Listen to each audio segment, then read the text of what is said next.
Greetings, Cubbrad. First things first, I want you to take a look at your current wallet for me. Now imagine if you had one of these slick RFID blocking wallets by Ridge Wallet.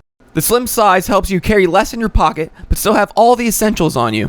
Get 10% off today with free worldwide shipping. That's the link at the top of the description right now to get yourself a wallet. And thank you to Ridge for sponsoring this video.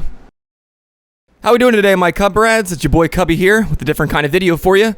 You guys may know me for my soundboard videos, but I've actually been grinding and getting sweaty in Apex Legends for the past 2 months as well on the side. I've been maining Bloodhound since I first picked up the game, and I love its kit between the power of its ultimate and the intel gathering I can do for my squad. If you like to shot call for your team, Bloodhound is a great choice. Recently, I broke top 50 for Bloodhound in Season 1 for kills and damage, and have over 100 wins on Bloodhound for Season 1 as of the taping of this video.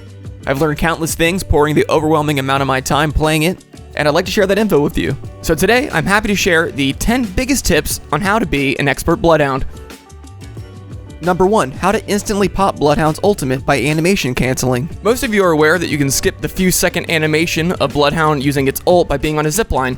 However, this technique actually works practically anywhere on the map. I don't know if Respawn plans on changing this in a patch, and I couldn't find many articles online talking about this in general, either if they like it or don't like it. But for now, this technique to animation cancel exists. The way it works is by grabbing onto any ledge, no matter how short or tall, and beginning the vaulting animation. Right as you grab and want to climb over, press the button for Bloodhound's ultimate. You'll see that you skip the hand animation and you're already mobile with your ultimate popped. This makes a big difference for escaping things like Gibraltar ultimates, Bangalore ultimates. In my opinion, you get a couple extra seconds of oomph out of that 35 seconds you're given because of the momentum you have as you pop it. So this is extremely helpful, and this, of any of the tips here, will make an instant impact on your game. Number 2, get slippery. The more erratic you are by moving and sliding, slide strafing, dodging bullets by juking, makes you tougher to kill and more resilient.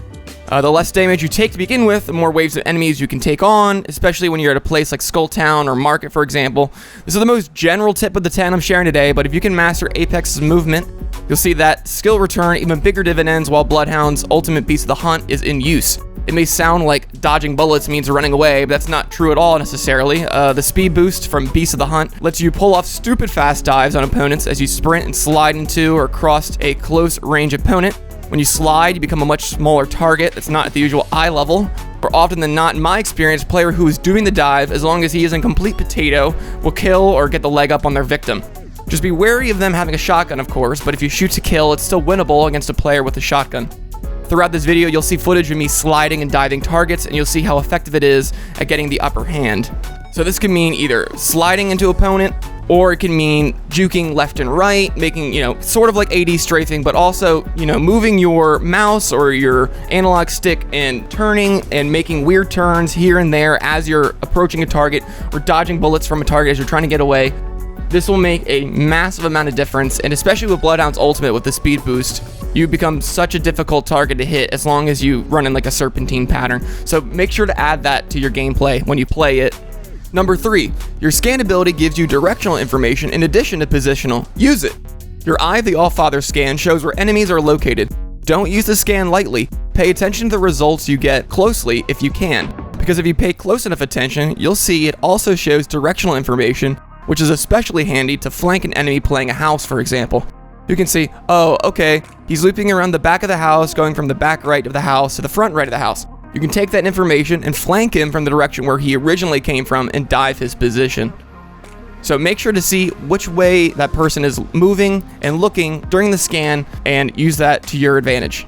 Number 4, consider the effect on your enemy's decision making anytime you use your scan. Your Eye of the Allfather scan alerts the enemy team with that orange beam it shoots out. If the scan actually touches you, there's a unique scan sound effect that plays. If you see the beam but don't hear the scan sound, it didn't actually reveal you and you are beyond the reach of the beam. You need to always remember the back of your head that smarter players are going to reposition themselves and rotate if they are scanned. Think about if you were in their shoes. From a game sense perspective, you just got scanned and now you're ready with your guard up that Bloodhound is ready to roll up on you. If you scan and dive this Bloodhound, you got to shoot to kill because if the other guy is good, he's going to be ready to pounce on you. So this is a little bit of an opposite of number 3. So you kind of have to use tip number 3 and 4 together, as far as you're going to want to do that flank, like I said, for number 3. But at the same time, you know, in the back of your head, just remember that if this guy is particularly good, he may be ready for you. So just shoot to kill when you go to flank. Number 5, your ultimate is your biggest strength. Ultimate management is key when playing Bloodhound.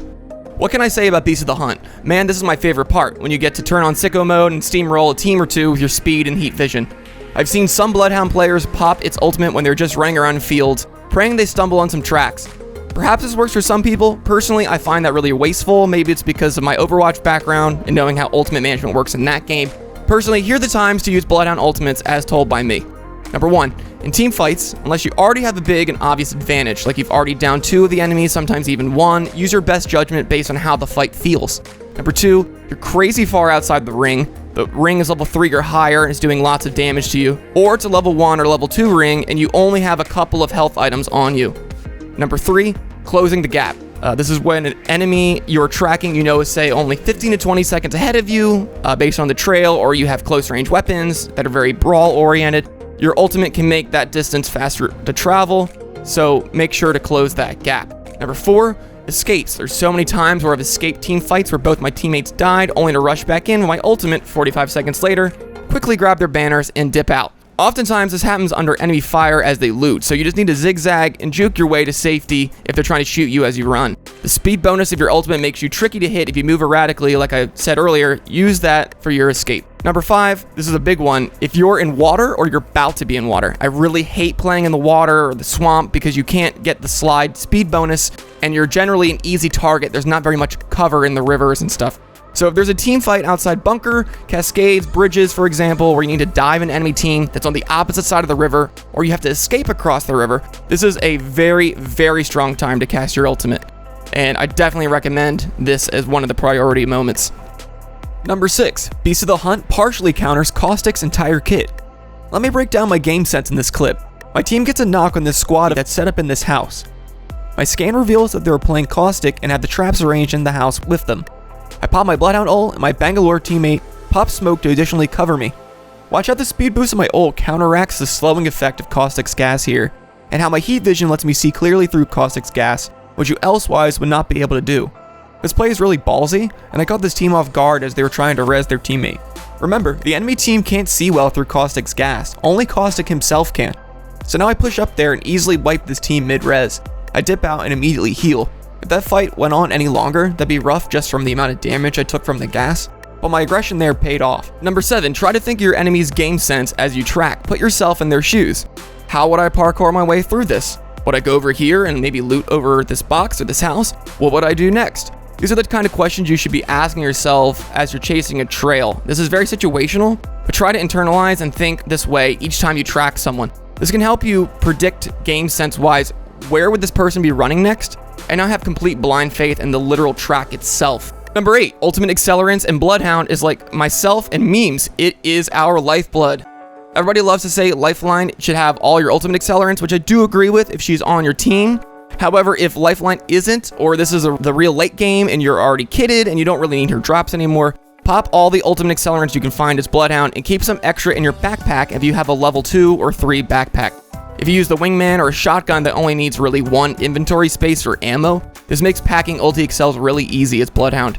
I don't do it every single game, but most games I generally have 2 Ultimate Accelerants or sometimes even 3 or 4 in my pocket if I have a level 3 backpack. Don't forget that the level 4 Fast Heal backpack lets you use Ultimate Accelerants really fast. So this is an especially good example for one to carry extra ones on you, or potentially even asking your teammates to let you be the one to carry the level 4 backpack. Give me that backpack, boy. Generally, my teammates are pretty lax about Ultimate Accelerants, so if you tell them to grab them for you as you play, it makes them even easier. Just like tip number 5, your kit's strength is in the ultimate.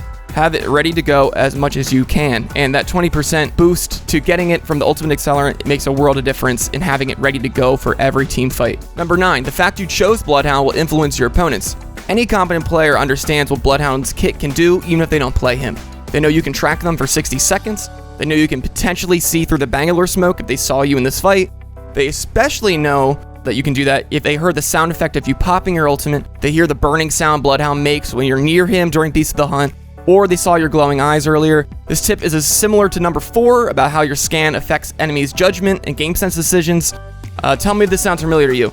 You're about to begin a team fight, or it has just started. You hear an enemy Bloodhound pop its ultimate, and now your guard is up and you're looking around. You're getting ready for that goofy little blue thunder to come sprinting towards you and diving you.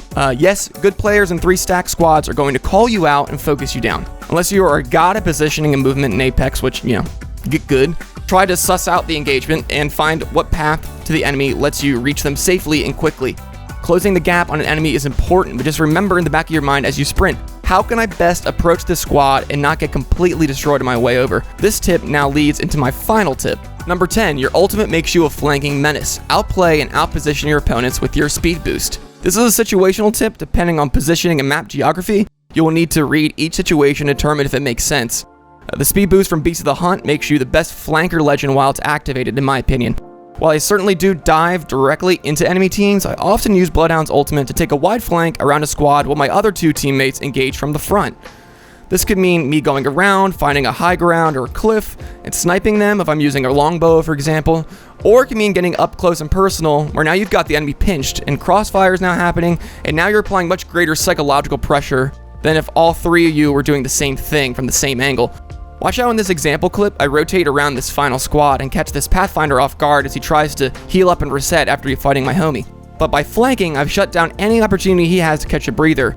Just like I said a moment ago about doing dumb dives into an enemy team and getting bursted down immediately, you want to keep an eye on the enemy's positioning and make sure they don't see you, or at the very least, make sure you're slippery enough to get up in their business anyway.